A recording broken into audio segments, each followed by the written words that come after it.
투자해야 하는 거 다 알죠. 그런데 하자니 좀 귀찮아요. 좀 이따가 해도 되지 않나? 자꾸 미루게 되죠. 돈이 없을 때는 없는 대로 아예 내가 지금 돈도 없는데 무슨 투자야 하면서 미루고, 또 돈을 잘 벌 때는 수중에 돈이 많으니까 그렇게 투자가 절실하지 않아요. 그래서 또 미뤄요.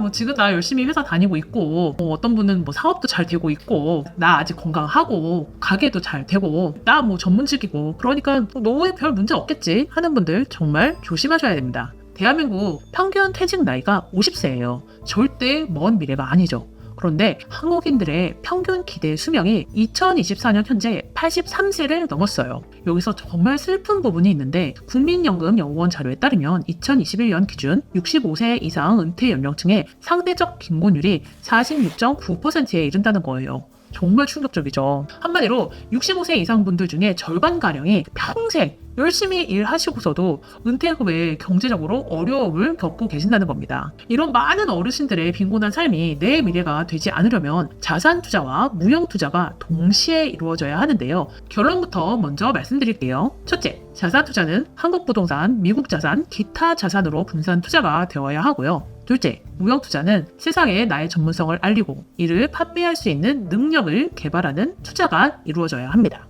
이 두 부분에 대해서 어떤 전략을 가져가야 하는지 자세히 말씀드릴 테니 오늘 영상 여러분들의 미래를 위해 반드시 끝까지 신청해 주시고 두려움과 걱정 없는 미래를 만드시길 바래요. 저는 20대 시절 모은 2천만 원으로 부동산 투자를 시작해 서울 역세권의 건물을 매수하고 대수선을 거쳐 공실 없이 운영 중입니다. 저희 채널에서는 부동산 투자 이야기, 가까이서 들은 부자들의 생각, 그리고 투자 경제 인사이트를 들려드리고 있어요. 여러분들의 소중한 자산굿을 하나씩 모아가는데 도움이 되는 이야기 들려드리고 있으니 구독, 좋아요 눌러주세요. 먼저 자산 투자 부분을 말씀드릴게요. 자산 투자에서는 세 가지 축이 있는데 바로 한국 부동산, 미국 자산, 대체 자산입니다. 미래를 대비하는 데 가장 중요한 부분이 바로 이 자산, 경제적인 부분이죠. 한국은행 통계에 따르면 2023년 기준 평균 예금금리는 3.68%였는데요. 소비자 물가 상승률은 4.6%였어요. 즉, 은행에만 돈을 맡겨놓으면 겨우 원금만 보조되는 정도이지 이 돈이 불어나지가 않는 거예요.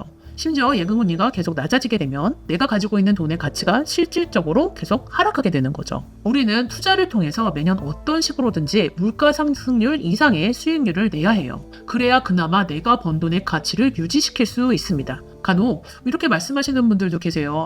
내 주식 30% 올랐어요. 이렇게 말씀하시는데 주식뿐만이 아니라 내가 가진 전체 자산에서의 연간 수익률이 얼마였는지를 기준으로 생각하셔야 해요. 이런 부분에서 가장 먼저 선행되어야 할 가장 안전한 투자는 바로 부동산이에요. 내년에 정부에서 상반기에만 431조의 돈을 풀기로 했고 연말에 잠시 중단했던 은행 대출도 풀기로 했는데요. 이처럼 시중에 계속 돈이 풀려서 통화량이 증가하게 되면 돈의 가치는 하락을 하게 되죠. 즉, 똑같은 자산을 사는데 더 많은 돈이 필요하게 되는 거예요. 사실 그래서 부동산 가격이 오르는 게 아니라 원화 가치가 계속 하락을 하고 있는 것 뿐입니다. 가격이 오르는 게 좋은 게 아니에요. 그만큼 원화 가치가 빠르게 훼손되고 있다는 뜻이거든요. 앞으로도 시중에 계속 돈이 늘어날 것이다 라고 예상을 하시면 부동산 실물 자산을 꼭 먼저 마련하셔야 해요. 통화량 증가와 비례해서 꾸준히 가격이 올라가고 또 관리에 크게 손이 가지 않는 것이 큰 장점이거든요. 설령 가격이 출렁이더라도 부동산은 여러 장점이 많죠. 우리 가족이 이사 걱정 없이 계속 거주할 수 있다는 거주의 안정성, 그리고 주식과 달리 상장 표지가 없는 실물 자산이라는 점,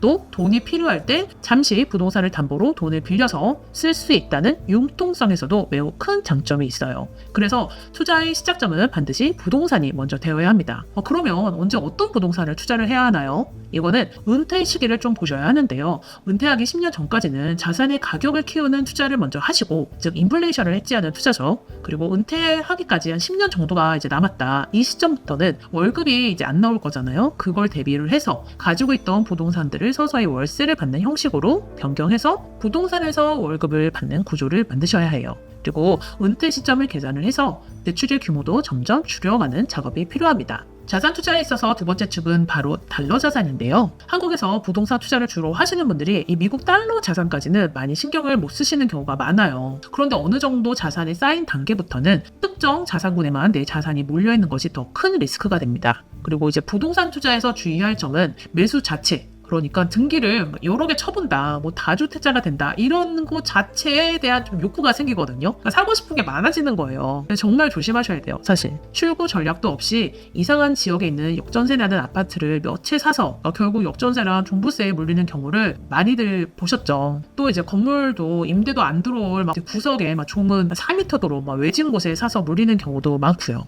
그런데 잘 생각해보세요. 우리나라 사람들의 상당수의 재산이 부동산이잖아요. 원화 자산이에요. 만일 우리나라가 어떤 이슈가 생겨서 원화 가치가 하락한다 하면 아무리 우리가 발버둥 쳐도 우리의 자산은 계속 하락하는 거예요. 우리가 한국 원화로 된 월급을 받고 한국 원화로 된 사업 소득을 만들어내고 또 원화로 된 부동산을 소유를 해도 이게 큰 틀로 보면 다 원화 자산, 즉 분산 투자가 된 게 절대 아닙니다. 하나의 국가에서 하나의 통화로만 내 자산을 갖고 있는 거예요. 그래서 한국 부동산을 메인으로 갈 때 반드시 미국 달러로 표기된 예금, 주식, 부동산으로 자산 해지를 해놔야 합니다. 저는 물론 우리나라 국민 한 사람으로서 정말 우리나라가 성장했으면 좋겠지만 사실 상황이 참 어렵죠. 출산율 저하로 생산 가능 인구가 많이 줄어들 예정이고 또 기업의 성장을 제약하는 포지티브 규제가 많고 또 과도한 상속세로 그나마 있는 자산가들의 자금이 한국에 고여있지 않고 외국으로 이탈을 할 수밖에 없는 구조가 되고 있는데요. 많이 안타까워요. 이렇게 우리나라는 계속 돈이 외부로 유출될 가능성이 있는 국가인 건데 반면에 미국은 세계의 돈이 들어오고 또 투자가 되는 상황인 걸 감안을 하면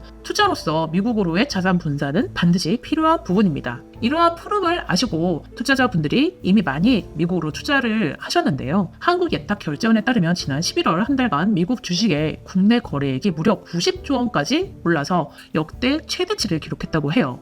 예탁결제원이 관련 자료를 집계한 2011년 이후 최대 규모인데요. 미국에 투자하신 분들은 이렇게 주식 수익률도 좋고 또 부동산도 미국 임대료가 한국보다 훨씬 높고 환율까지 달러 입장에서는 좋다 보니까 미국으로 자산 분산을 해두신 분들의 투자 성과가 정말 좋았습니다. 자, 자산 분산을 꼭 생각하시라. 한 나라의 통화로만 투자를 올인하지 말자. 꼭 명심하시길 바래요. 투자의 세 축 중 마지막 축은 바로 대체 자산, 즉 금과 암호화폐인데요. 금은 수천 년 동안 경제적 가치를 저장하는 수단으로 사용되어 왔고 현대에 들어서는 달러 자산과 인플레이션을 해지하는 자산으로 활용되고 있어요. 그런데 최근 들어서 금 발행량이 줄어들고 있거든요. 세계금협회에 따르면 지난해 전 세계 금 생산량이 전년 대비 0.5% 증가에 그쳤고 금 채굴 업계가 금광을 찾는데 어려움을 겪으면서 생산량 증가를 유지하기 위해서 고전하고 있어요. 이렇게 금 공급이 줄어드는 와중에 또 미국 대통령으로 당선된 도널드 트럼프는 정부 부채를 더 늘리겠다고 하고 있죠. 이렇게 되면 달러가 시중에 많이 풀리니까 달러 가치가 떨어지고 또 물가가 급등하는 금값에 유리한 시나리오가 펼쳐질 수 있습니다. 실제 올해 금값 상승률은 35%로 S&P 500 27% 상승률을 크게 넘었는데요. 물론 한 가지 유효점은 최근 몇 년이 아니라 더 긴 시계열로 보면 주식의 수익률이 금을 능가합니다. 그래서 금은 달러의 해지 차원에서 즉 보험용으로 소액 보유하는 자산으로 구성을 해주시면 됩니다. 마찬가지로 암호화폐 역시 달러 자산의 해지용으로 소액 보유를 추천드리는데요. 아유 그 가치도 없는 걸 왜 얘기해 하시는 분들도 계실 거예요. 그런데 내가 가진 자산의 아주 일부의 포션은 세상에 아직 존재하지 않는 즉 혁신이라는 세상에 내 시야를 넓히자라는 취지에서 접근하시길 바래요. 우리가 50년 전 생각하면 핸드폰, 컴퓨터, 노트북, AI, 챗 GPT 전혀 상상할 수 없었잖아요. 그런데 이런 혁신을 알아보고 미리 투자를 했다면 정말 큰 돈을 벌었겠죠. 이러한 측면에서 보면은 지금 가치가 없다고 생각할 이런 여러 가지 암호화폐들이 설령 이해가 잘 안 돼도 최소한 알아보려고 노력하고 내 자산의 아주 작은 일부더라도 이런 변화의 흐름에 함께 동참해 본다고 생각하시면 좋겠어요. 물론 꼭 작은 포션으로 가져가서